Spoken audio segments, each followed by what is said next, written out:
ہر جگہ پہ آواز اٹھ رہی ہے، پورے یورپ کے اندر ریلیاں اور آواز اٹھائی جا رہی ہے، لیکن آواز کی سنوائی نہیں ہو رہی، وجہ کیا ہے؟ دیکھیں، سچی بات تو یہ ہے کہ ہمیں اس چیز کو بھرپور سنجیدگی سے لینا چاہیے، بھرپور سنجیدگی کے ساتھ اسٹڈی کرنا چاہیے، اور دلائل کے ساتھ جس ماحول اور معاشرے میں ہم رہ رہے ہیں یہاں لوگوں کو اس سے آگاہ کرنا چاہیے۔ انڈیا ایک بہت بڑی منڈی ہے اور یہ مفادات کی دنیا ہے، مفت میں آپ کے ساتھ کوئی نہیں جانے والا، اور جب گورنمنٹ آف پاکستان بھی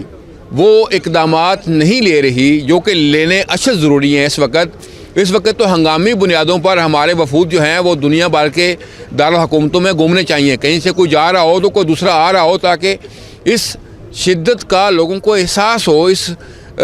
پریشانی کا جس سے میں کشمیری مبتلا ہیں پچھلے 180 دن سے۔ جب ہم یہ خالی کہہ دیں کہ ہم ان کے ساتھ ہیں، ہم ان کے حقوق کے لیے لڑیں گے، تو ظاہر ہے اس سے دنیا بھر کے جو ایوان ہیں جہاں پہ فیصلہ سازی ہوتی ہے وہ اس کو سنجیدہ نہیں لے رہے۔ اگر ہم یہ کہیں جی کہ ڈو اور ڈائی، آپ اس ایشو کو حل کرنے میں ہماری مدد کرتے ہو، ورنہ ہم خود بھی گئے اور انڈیا بھی گیا، پھر آپ بیچ لینا اپنی پروڈکٹس جو ہے نا انڈیا میں جا کے، پھر لوگوں کو شدت سے احساس ہوگا کہ اس مسئلے کی گریوٹی کیا ہے۔ جب ہماری طرف سے ایک رویہ ہی معذرت خانہ ہے، پھسا سا ہے، تو پھر ہم خالی بیان دے کے، میں حکومت پاکستان کی بات کر رہا ہوں، تو کشمیریوں کے لیے کوئی بڑی خدمت سر انجام نہیں دے رہے۔ لیکن اس ماحول میں اور اس معاشرے میں چاہے دو لوگ بھی احتجاج کریں، انہیں کرنا چاہیے، ہر ویک احتجاج کرنا چاہیے، ہر سطح پر احتجاج ہونا چاہیے۔ جو ہمارے ممبران پارلیمنٹ ہیں ان سے ملاقاتیں کرنی چاہیے، یورپ بھر میں،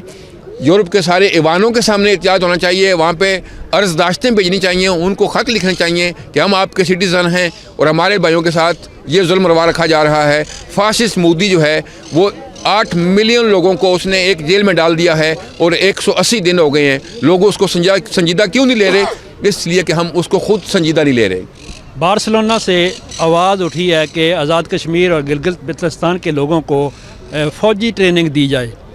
آپ کیا سمجھتے ہیں؟ نہ صرف یہ کہ آزاد کشمیر اور گلگت بلتستان کے لوگوں کو لازمی فوجی ٹریننگ دی جائے، بلکہ پاکستان بھر میں اس کو لازمی فوجی ٹریننگ